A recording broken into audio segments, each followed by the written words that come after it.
ഈ വയനാട് ദുരന്തത്തിന് ശേഷം പല ദുരന്തങ്ങളും നമ്മൾ കണ്ടുകൊണ്ടിരിക്കുകയാണ്. ഇന്നിപ്പോൾ മമ്മൂട്ടി അവിടുത്തെ CPM ജില്ലാ ഉന്നത ഭാരവാഹിയോട്, റഫീഖ് എന്ന് പറയുന്ന ഒരു പ്രവർത്തകനോട്, എന്തിനാ നിങ്ങൾ എൻ്റെ പിന്നാലെങ്ങനെ നടക്കുന്നത്, ഞാൻ നിങ്ങൾ വിളിച്ചിട്ട് വന്നതാണെന്ന് ആളുകൾ വിചാരിക്കുമെന്ന് പറഞ്ഞപ്പോൾ പിന്നീട് അതൊക്കെ വലിയ സോഷ്യൽ മീഡിയയിൽ ചർച്ചയായി വാർത്തയായി വന്നുകൊണ്ടിരിക്കുകയാണ്. മമ്മൂട്ടിക്ക് അങ്ങനെ ഉണ്ടെങ്കിൽ പേഴ്സണലായിട്ട് ചെവിയിൽ പറയാമായിരുന്നല്ലോ. ഞാൻ CPM കാരനൊന്നുമല്ല. നോക്കൂ, സിദ്ദീഖ് മുഴുവൻ കേൾക്കണം കേട്ടോ. കോൺഗ്രസ്സുകാർ സിദ്ദീഖിനെ കൂവി വിളിച്ചു. ആ മനുഷ്യനുണ്ടായ വിഷമം എത്രയായിരിക്കും? മനുഷ്യത്വം മനസ്സിലുള്ള മനുഷ്യന്മാർക്ക് ഞാൻ ഈ പറയുന്നത് മനസ്സിലാവുള്ളൂ. ഞാൻ കോൺഗ്രസ്സുകാരനാ. സിദ്ദീഖിനെ കൂവി വിളിച്ചപ്പോൾ അദ്ദേഹത്തിനുണ്ടായ പ്രയാസത്തിലായിരിക്കും എന്ന് പറഞ്ഞതുപോലെ ഈ റഫീഖിനുണ്ടായ പ്രയാസത്തിലായിരിക്കും. നോക്കൂ, നമ്മുടെ നാട്ടിലൊരു ദുരന്തം ഉണ്ടായി, അല്ലെങ്കിൽ ഒരു പ്രശ്നം ഉണ്ടായി, അതിപ്പോൾ മമ്മൂട്ടിയോ മോഹൻലാലോ ഏത് വാപ്പ വന്നാലും സ്വാഭാവികമായിട്ടും അവിടെ ഉള്ള ഇപ്പോൾ ഈ മമ്മൂട്ടി മനസ്സിലാക്കേണ്ടത് അവിടെ ഈ റഫീഖ് എന്നല്ല, അവിടെ ചുറ്റും കൂടിയ ആ നാട്ടുകാർ അതിലേക്ക് ഓരോ മുട്ടുസൂചി, ഓരോ കല്ല് പൊറുക്കി വെച്ച് അവിടെ സഹായിച്ച മനുഷ്യരാണ് എന്ന് മനസ്സിലാക്കാനുള്ള സാമാന്യ ബുദ്ധി മമ്മൂട്ടിക്ക് വേണ്ടേ? ഇനിയിപ്പോൾ ഒരു മനുഷ്യനെ അങ്ങനെ പറയുമ്പോൾ ശരിക്കും മമ്മൂട്ടിയൊക്കെ ചെയ്തത് വളരെ വലിയ ദുരന്തമാണ്. ഇനിയിപ്പോൾ മൂപ്പര് ഏത് കൊമ്പത്തെ ആളാണെങ്കിലും ശരി, മനുഷ്യത്വപരമായിട്ട് അംഗീകരിക്കാൻ കഴിയില്ല അത്. ഇപ്പോൾ പല ആൾക്കാരും മമ്മൂട്ടിനെ ന്യായീകരിക്കുന്നുണ്ട്. മമ്മൂട്ടി സർക്കാരിൻ്റെ ആളായി വന്നിക്കണെന്നുള്ളത് ജനങ്ങൾക്ക് വാർത്തയിലൂടെ മനസ്സിലാകുമല്ലോ. ഇപ്പോൾ മമ്മൂട്ടി സർക്കാരിൻ്റെ ആളായി വന്നു, അവിടെ ഇപ്പോൾ ചിലപ്പോൾ കോൺഗ്രസ്സുകാരനുണ്ടാവും, CPMകാരനുണ്ടാവും, BJPക്കാരനുണ്ടാവും, SDPIക്കാരനുണ്ടാവും. സ്വാഭാവികമായിട്ടും ഓരോരുത്തർക്കും ഓരോ രാഷ്ട്രീയം ഉണ്ടാവും.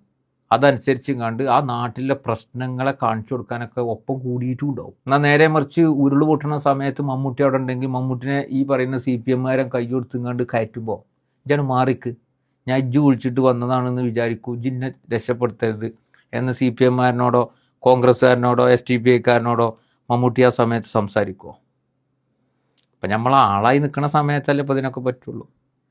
നമുക്ക് ഓർമ്മ ഉണ്ടാവും, ഈ മനുഷ്യൻ്റെ ആത്മാഭിമാനം എന്ന് പറഞ്ഞാൽ അത് നമ്മൾ എപ്പോഴും അത് ഏത് പാർട്ടിയാലും മനുഷ്യത്വപരമായിട്ട് നമ്മൾ അതിനെ ചോദ്യം ചെയ്യരുത്, അതിനെ വഷളാക്കരുത്. ഇപ്പോൾ ഓർമ്മ ഉണ്ടെങ്കിൽ കുഞ്ഞാലിക്കുട്ടി സാഹിബ്, എനിക്ക് ഭയങ്കര ഇഷ്ടപ്പെട്ട രാഷ്ട്രീയ നേതാവാണ് കുഞ്ഞാലിക്കുട്ടി സാഹിബ്. ഞാൻ അദ്ദേഹത്തിൻ്റെ പ്രവർത്തനങ്ങൾ എപ്പോഴും നോക്കി കാണുന്ന ഒരാളാണ്. ഞാൻ വേറെ പാർട്ടിക്കാരനാണെങ്കിലും അദ്ദേഹത്തിൽ നിന്ന് ഒരു മോശപ്പെട്ടൊരു അനുഭവം, ഒരു വാർത്താ സമ്മേളനത്തിൽ ഒരാൾ ഒരു സ്റ്റെപ്പിൽ നിന്നപ്പോൾ മാറി നിൽക്ക്, 2 സ്റ്റെപ്പ് ബാക്കൊക്കെ നിൽക്കുമെന്ന് പറഞ്ഞ ഓർമ്മയുണ്ട്. ഞാൻ അതിനെതിരെ സംസാരിച്ചിരുന്നു അന്ന്. ഞാൻ എന്നിട്ട് ഈ മാറി നിൽക്കുന്ന പറഞ്ഞ ആ വ്യക്തി ഉണ്ടല്ലോ, അയാൾ ഒരു ദിവസം കണ്ടു, ഒരു കല്യാണത്തിൽ വെച്ച്, കോട്ടക്കൽ വെച്ച് കണ്ടു. മൂപ്പര് എന്നോട് പറഞ്ഞു, അത് നമുക്ക് ഭയങ്കര ഇതായി, എനിക്കത് വലിയ ഇതായി എന്നൊക്കെ പറഞ്ഞു. മൂപ്പര് എന്നോട് ആ വീഡിയോ ചെയ്തതിനെ കുറിച്ച് സംസാരിച്ചു. ലാസ്റ്റ് മൂപ്പരോട് ചോദിച്ചു, പൊന്നു സഹോദരൻ, നിങ്ങൾക്ക് അതിൽ വലിയ വിഷമം ഉണ്ടായില്ല ചോദിച്ചു.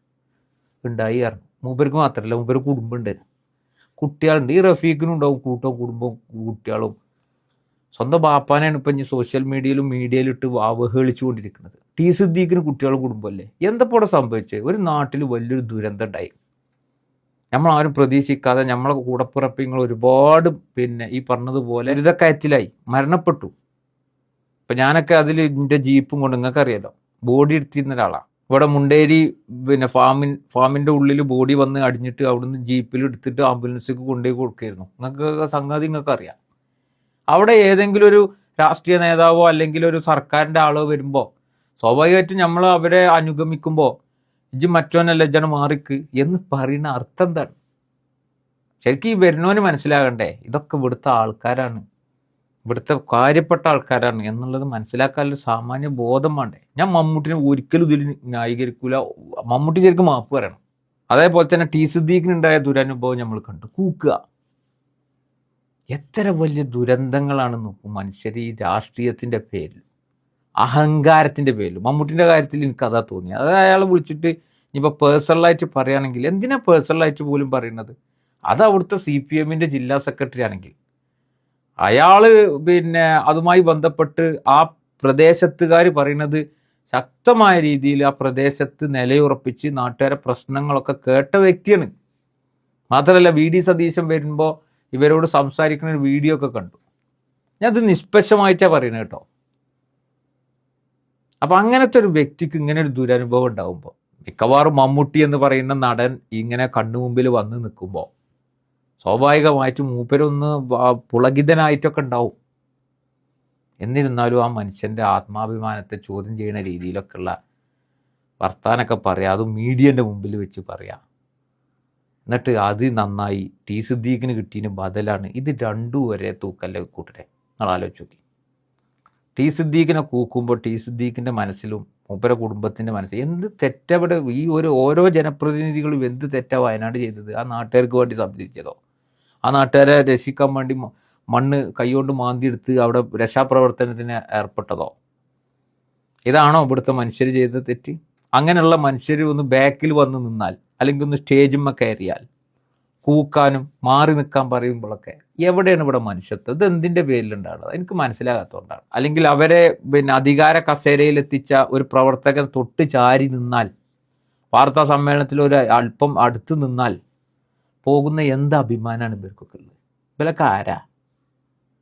ഇത് ചോദിക്കാനുള്ള ആർജവമില്ലെങ്കിൽ നിങ്ങളെ മനസ്സിലൊക്കെ വെറും രാഷ്ട്രീയം മാത്രമേ ഉള്ളൂ.